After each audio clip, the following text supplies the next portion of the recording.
Imagine this. You get a raise. Your salary goes up. You feel relieved. For the first few weeks, everything feels different. Maybe you order food a little more often. You upgrade your phone. You start taking Ubers instead of the bus. You move into a nicer apartment. You buy better clothes. And somehow, a few months later, you're back to checking your bank account before payday. You make more money than you did last year. But you don't feel richer. In fact, you might feel just as broke. And here's the strange part. You may not even be spending money irresponsibly. You're not buying sports cars. You're not gambling your paycheck away.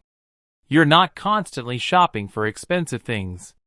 You're simply living the life that your income seems to allow. And that's exactly where the trap begins. Because one of the most dangerous things about lifestyle inflation is that it doesn't feel like you're wasting money. It feels like you're finally living normally. And the more your income increases, the more normal starts costing you. Today, we're going to break down how this happens, why your brain encourages it, and why some people can earn more and more money without ever getting closer to financial freedom. Because the problem might not be that you don't make enough money. The problem might be that every time you earn more, your lifestyle quietly catches up. Let's meet Alex. Alex is 25 years old and earns $3,000 a month. At first, Alex lives pretty simply. Rent is $900. Food costs around $400. Transportation is $200. Bills and other expenses take another $500. That leaves roughly $1,000. Alex doesn't save all of it, of course. But some goes into savings. Some gets invested. And for the first time, Alex starts building a financial cushion. Then something exciting happens. Alex gets a raise. Now the monthly income is $4,000. An extra $1,000 every month. This feels like a huge opportunity, Alex thinks. Finally, I can breathe. But then something interesting happens. The apartment that used to feel good enough suddenly feels small. The old phone suddenly feels outdated. Cooking at home suddenly feels inconvenient. The cheap coffee suddenly isn't as enjoyable as the expensive one. So Alex upgrades. Rent goes from $900 to $1,300. Food goes from $400 to $600. Transportation goes from $200 to $350. Subscriptions, shopping, entertainment, and random purchases add another $250. That extra $1,000 disappeared. Not because Alex made one huge mistake, but because dozens of tiny upgrades consumed it. And here's the scary part. Alex probably doesn't feel like a reckless spender. Alex feels like someone who is simply enjoying the benefits of a raise. That's lifestyle inflation. Your income increases. And instead of your savings increasing by the same amount, your definition of normal increases. Think about your lifestyle like a balloon.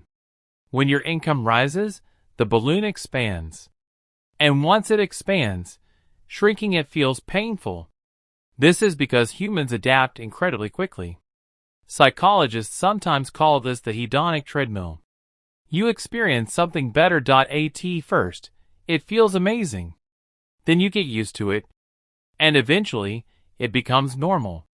That $5 coffee used to feel like a luxury. After a few months, it feels ordinary. That expensive apartment used to feel exciting. Eventually, it just feels like home. That premium streaming subscription used to feel unnecessary. Eventually, canceling it feels like you're giving something up. The problem isn't enjoying nice things. There is nothing wrong with spending money on things that genuinely make your life better. The problem is when every improvement becomes permanent. Because your brain is extremely good at turning luxuries into expectations. And expectations are expensive. Let's say two people both receive a $1,000 monthly raise. Person A keeps their lifestyle mostly the same. They invest $700. They spend $300 enjoying the extra income. Person B increases their lifestyle by $1,000. New apartment. More restaurants. More shopping. More subscriptions. More convenience. After 1 year, Person A has potentially put $8,400 toward investing. Person B has put almost nothing toward building wealth. Both receive the same raise. Both work equally hard for it. But only one converted the raise into something that could eventually buy them freedom. And that's one of the most important ideas in personal finance. Income creates opportunity. Spending determines how much of that opportunity you keep. You could earn $5,000 a month. You could earn $10,000. You can even earn $20,000. But if every increase in income immediately becomes an increase in expenses, you can still feel broke. Why your brain does this? So why is this so difficult? Because spending isn't purely mathematical, it's emotional. Imagine your friends start earning more money. Suddenly, everyone is going to nicer restaurants. Everyone has newer phones. Everyone takes vacations. Everyone seems to be upgrading. You don't necessarily think, I want to destroy my financial future. You think, I don't want to be the only one still living like I'm struggling. This is social comparison.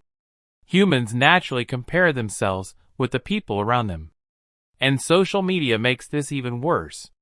You see someone's vacation, their new car, their apartment, their designer clothes, their expensive dinner. You don't see the credit card bill. You don't see the debt. You don't see the emergency fund they don't have. You don't see their anxiety at the end of the month. You only see the lifestyle. And your brain compares their highlight reel with your behind-the-scenes reality. That's a terrible financial competition to enter. Because there is always someone who can afford something more expensive. You buy a $500 phone. Someone has a $1,000 phone. You rent a nice apartment. Someone lives in a luxury building. You drive a $30,000 car. Someone drives a $70,000 car. If your goal is to keep up, there is no finish line. There's another psychological trap, and it's one almost everyone experiences. You work hard. You get stressed. You spend hours at your job. Then you finally get paid. And your brain says, I deserve this. So you order the expensive meal. You buy the thing you've been thinking about. You upgrade something. And honestly, sometimes you do deserve to enjoy your money. The problem starts when I deserve it becomes your default response to every difficult week. Bad day? I deserve it. Good day? I deserve it.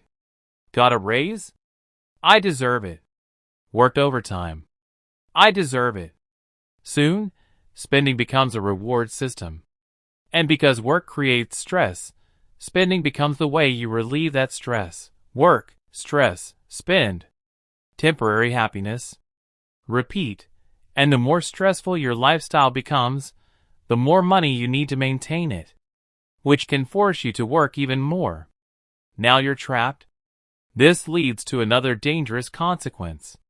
Imagine your basic lifestyle costs $2,500 a month. You don't necessarily need to love your job. You have flexibility. If you lose your job, you have some breathing room. You could cut back temporarily. Now imagine your lifestyle grows to $5,000 a month. You have a bigger apartment, a car payment, more subscriptions, more expensive habits, more commitments, more expectations. Suddenly, quitting your job isn't simply uncomfortable. It feels impossible. You need that paycheck. This is how lifestyle inflation can create something that looks like success from the outside but feels like a cage from the inside. You earn more. You spend more. You need to earn more again. So you work more. And because you work more, you want more convenience. So you spend more. And the cycle continues. Your income goes up, but your freedom doesn't. Here's where we need to make an important distinction. Being able to afford something doesn't mean you should buy it. And owning something expensive doesn't mean you're wealthy. Imagine two people. Person A earns $100,000 a year and spends almost everything. Person B earns $70,000 but lives below their income and invests consistently. Who is wealthier? The answer isn't obvious from the outside. You can't see someone's net worth by looking at their clothes. You can't see their investment account by looking at their car. You can't see their financial freedom by looking at their apartment. Wealth is often invisible. Because wealth is not what you spend. It's what you keep. And more importantly, it's what the money you keep can eventually do for you. Money invested today can potentially grow. Money spent today is gone. Again, spending isn't bad. But every dollar has a job. Some dollars buy comfort today. Some dollars buy freedom tomorrow. The key is deciding intentionally which dollars should do which job. Lifestyle inflation usually doesn't happen in one dramatic moment. It happens in tiny steps. You start earning a little more. So you upgrade your phone. Then you get a better job. So you move somewhere nicer. Then you start earning even more. So eating out becomes normal. Then your friends start traveling more. So you add vacations. Then convenience becomes important. Food delivery. Ride sharing. Premium subscriptions. Faster services. Better everything. None of these purchases looks catastrophic. That's why the trap is so powerful. It's not one giant hole. It's 1,000 tiny leaks. And you don't notice the water leaving the bucket until the bucket is empty. And here's something most people don't realize.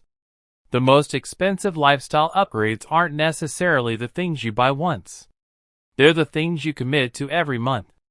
A $2,000 vacation is a one-time expense. A $500 increase in monthly lifestyle costs is different. Because that $500 repeats. $500 every month is $6,000 a year. And that's $60,000 over 10 years before considering what that money could have earned if invested. This is why recurring expenses deserve special attention. A small monthly upgrade can quietly become a massive long-term decision. You aren't just buying the thing. You're buying the obligation to keep paying for the lifestyle around it. So what should you do? Should you live like a monk? Never eat at restaurants? Never travel? Never buy nice things? Absolutely not. The goal isn't to hate spending money. The goal is to stop allowing your lifestyle to automatically expand whenever your income does. Think of it like this. Instead of letting your lifestyle rise with your income, create a ceiling. Maybe you decide, if I get a raise, I'm going to keep 70% of it for saving and investing, and I'll use 30% to improve my lifestyle. Now you can enjoy your success. But you're also protecting your future. If you receive a $1,000 raise, maybe $300 improves your life today. The other $700 improves your life later. That's a completely different relationship with money. You're no longer choosing between enjoying today and preparing for tomorrow. You're doing both. There's also a simple question you can ask before increasing your lifestyle. Ask, if my income dropped back to what it was 2 years ago, would I still want this? If the answer is yes, maybe it's something you genuinely value. If the answer is no, you might be buying the feeling of success rather than the thing itself. Another useful question is, am I buying this because I want it, or because I've become uncomfortable with having less? That's a powerful distinction. Because sometimes we don't want more. We simply don't want to feel like we're falling behind. Build a wealth gap. Here's the real goal. You want a gap between what you earn and what you spend. That's your wealth building space. Imagine your income is a river. Your lifestyle is one channel. Investments and savings are another channel. If the entire river flows into lifestyle, nothing accumulates. But if you redirect part of that river into assets, over time, something starts building. Your savings grow. Your investments grow. Your options grow. And eventually, your money starts producing more money. That's when the game changes. At first, you're working for your money. Later, your money can begin working alongside you. That's what wealth building is really about. Not looking rich. Not impressing strangers. Not having the newest everything. It's about creating enough financial margin that your future becomes less dependent on your next paycheck. One simple habit can help. When you want to make a major lifestyle upgrade, don't decide immediately. Wait, maybe 24 hours. For bigger purchases, wait a week. Why? Because your brain loves immediate rewards. The excitement of buying something can be much stronger before the purchase than after it. Waiting creates distance between the emotion and the decision. And sometimes, after the excitement disappears, you realize, I didn't actually want this that badly. That doesn't mean you can never buy it. It simply means you're choosing instead of reacting. Spend on what you actually value. There's another important principle. Don't cut everything. Cut the things you don't care about. If you love traveling, travel. If you love coffee, drink good coffee. If you love fitness, spend money on fitness. If you value experiences with your family, prioritize them. But don't spend hundreds of dollars every month on things you barely notice simply because everyone else does. The goal isn't maximum frugality. It's maximum value. You want your money going toward the things that genuinely improve your life, not toward maintaining an image. Here's the twist. A true lifestyle upgrade isn't always a bigger house, a newer car, or more expensive restaurants. Sometimes, the greatest lifestyle upgrade is having 6 months of expenses saved, being able to leave a terrible job, not panicking when an unexpected bill arrives, being able to take a vacation without putting it on a credit card, having investments that grow while you sleep, having the freedom to say, no, I don't want to do that. Financial freedom gives you something luxury products can't always provide. Options, and options are incredibly valuable. So the next time you get a raise, don't immediately ask, what can I afford now? What can this extra money make possible? Because those are two completely different questions. One turns a raise into a bigger lifestyle. The other turns a raise into a bigger future. And remember Alex from the beginning? The person who kept getting raises but never felt richer? The solution wasn't necessarily earning more. It was learning to keep some of the distance between income and lifestyle. Because if every raise becomes a new expense, you'll always need the next raise. But if every raise creates a little more financial margin, eventually, something powerful happens. You stop running just to stay in the same place. Your savings start growing. Your investments start compounding. Your choices start expanding. And one day, you realize something. You didn't become wealthy because you suddenly started making an unbelievable amount of money. You became wealthier because you stopped allowing every extra dollar to disappear. The lifestyle trap isn't about buying nice things. It's about unconsciously turning temporary luxuries into permanent obligations. So enjoy your money. Upgrade your life. Celebrate your progress. But don't let your lifestyle consume every increase in income. Because the richest lifestyle isn't necessarily the one that looks the most expensive. It's the one that gives you the most freedom. And sometimes, the most valuable thing your money can buy isn't another upgrade. It's the ability to stop needing one.